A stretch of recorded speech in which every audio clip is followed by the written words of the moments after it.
Good afternoon. I'm Maricel Halili. This is One News Now. The national government further eased some restrictions in areas under modified ECQ and GCQ. Let's take a deep dive into the details with our correspondent Greg Gregorio. He's on the other line. Greg, before discussing these amended guidelines, let's again have a recap on the changes on the list of areas under ECQ and modified ECQ. Yes, Maricel, as announced earlier by Presidential Spokesperson Secretary Harry Roque, the IATF has issued Resolution number 37 following its meeting yesterday. This covers the declaration of enhanced community quarantine over two areas in Visayas, which are Cebu City and Mandaue City. According to the resolution, the cities in the Visayas are still considered as high-risk areas. And while along the National Capital Region and Laguna, the areas of Bataan, Bulacan, Nueva Ecija, Zambales, Pampanga, and Angeles City and Region 3 are now also under the modified enhanced community quarantine. According to Secretary Harry Roque, these are the LGUs that appealed the risk classification to the IATF, which were approved by the IATF Screening and Validation Committee. Ansel? Greg, ano yung naging explanation ni Secretary Roque or anyone from IATF in that matter kung bakit nagkaroon ng changes doon sa mga category ng quarantine in some areas like Mandaue? Yes, Maricel, if we remember dun sa IATF Resolution number 35 or the previous resolution of the IATF, meron dong provision na pwedeng mag-appeal yung mga LGUs ng kanilang risk classification up until May 13. Now, after that deadline, itong mga application where pinagbasehan o tinignan ng IATF Screening Validation Committee. And now, ito nga yung mga areas na nabago yung kanilang risk classification at naisama na sa, for example, itong Cebu at Mandaue nga sa ECQ. Now, yung basehan ng risk classification, maraming factors kasi yan. Iba, kabilang dyan yung matataas na kaso ng COVID-19. Now, dito sa Visayas, Cebu City and Mandaue remains to be at higher number of cases of COVID-19. Did they clarify kung ano na yung magiging guidelines, particularly doon sa mga religious activities in these areas? On the areas mentioned like Cebu City and Mandaue, the guidelines for mass gatherings like religious activities are still prohibited as it was under ECQ na in-implement ito sa NCR. Now, pagdating naman sa religious activities sa GCQ and sa MCQ, sa GCQ, ang talagay sa resolution ay pwede na yung ayon kay Secretary Harry Roque, pinapayagan na yung home religious activities. Ibig sabihin yung pastor, pare, rabbi, o iba pang religious minister ay pwede lang pwedeng magsagawa ng home religious services provided that they will still follow the minimum health standards or minimum health protocols but katulad ng social distancing, wearing of masks, and yung checking ng temperature. Maricel? Greg, napansin ko lang na meron ding nilabas yung IATF na guidelines for modified GCQ. So, clarification, meron na ba na mga areas na inilagay uli sa modified GCQ or all areas outside modified ECQ considered siya automatically as GCQ?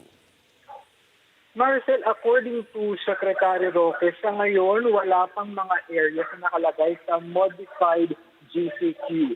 Sa modified, am I right? Did I heard it right? Yung sinabi mo na MG, Modified General Community Quarantine.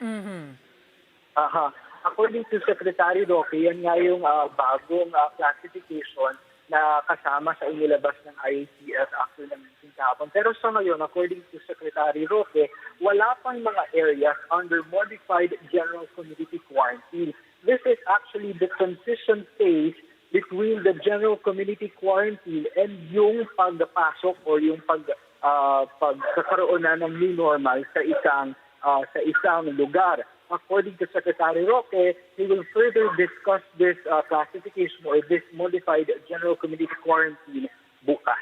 Okay, any update, Greg, on the SAP distribution?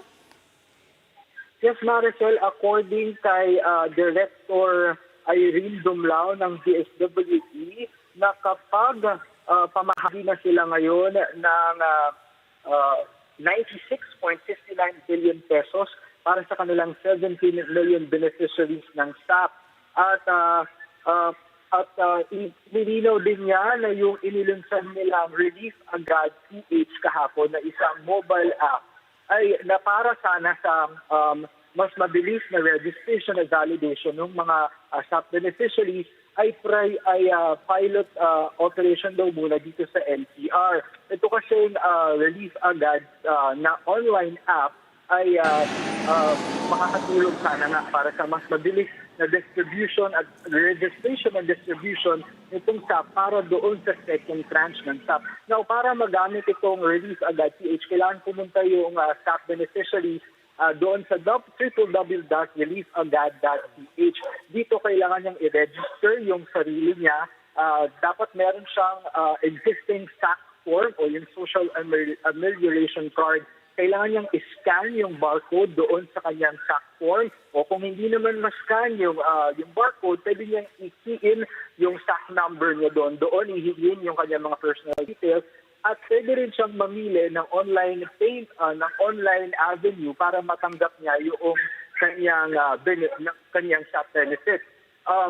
Pero hindi naman daw dapat matakot yung mga kababayan nating SAP beneficiary na walang access ng smartphone at sa internet dahil magkakaroon pa rin ng manual registration sa tulong ng LGU. Now, yung mga wala ng internet access sa smartphone at yung mga pipili pa rin ng cash payout, ipapamahagi yan ng LGU. Ang sabi ni Director Dumlao kanina, i-announce daw nila kung pwede na rin gamitin itong Relief Agad mobile app sa iba pang mga lugar sa bansa na magkakaroon niya ng shop patungkol dito sa second tranche. Nililinaw din, Maricel, ni Secretary Roque na itong distribution ng second batch ng staff natin ay hindi pa nangyayari dahil hinihintay pa daw yung isang memorandum mula sa tanggapan ni Executive Secretary Salvador Merzaldea patungkol na sa pamamahagi nitong second tranche ng staff.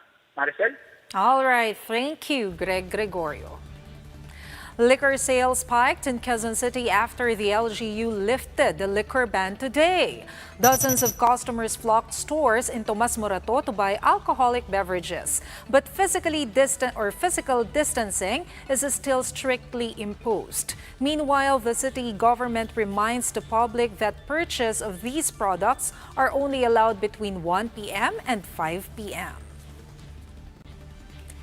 Here are other stories we are keeping our eyes on. The Health Department reports 214 new COVID-19 cases over the past 24 hours, bringing the national total to 12,305. 11 new deaths were also reported, while more than 100 more patients have recovered from the disease. Tropical Storm Ambo accelerates while hovering above West Philippine Sea. Tropical cyclone wind signals are still up over some parts of Ilocos and Cagayan Valley regions. And Malacanang confirms President Duterte is now in Davao City to be with his family. He reportedly flew on a private plane as Davao City relaxes community quarantine restrictions today. For more updates, follow News 5, the Philippine Star, and Business World Online. I'm Maricel Halili. We are One News.